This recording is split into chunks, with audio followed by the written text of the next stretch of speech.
মাদারীপুরের শিবচরে ২০২৪-২৫ অর্থবছরের প্রণোদনা কর্মসূচির আওতায় পেঁয়াজ সংরক্ষণের জন্য এয়ারফ্লো মেশিন বিতরণ করা হয়েছে। রবিবার বিকেলে উপজেলা কৃষি অফিসের সামনে ৩৫টি এয়ারফ্লো মেশিন বিতরণ করা হয়।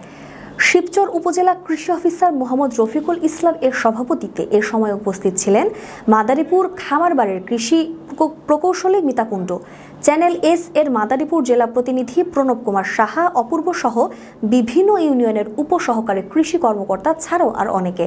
উল্লেখ্য, প্রতিটি যন্ত্রের দাম ২৭,০০০ টাকা, ২০,০০০ টাকা কোম্পানি ও ৭,০০০ টাকা কৃষক খাঁচা তৈরি ও আনুষঙ্গিক বাবদ। প্রতিটির আয়তায় সর্বোচ্চ ৩০০ মণ পেঁয়াজ সংরক্ষণ করা যাবে।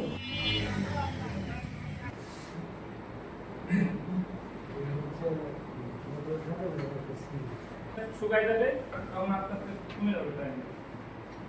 এক সময় আসবে যে 2 ঘন্টা বন্ধ থাকবে।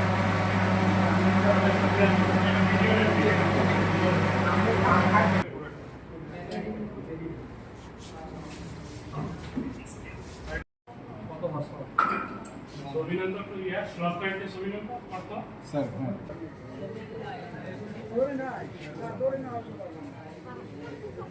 সব চুক্তি মোতাবেক যে মাপ আর কি, মাপগুলো সব বুঝে নিয়ে আমরা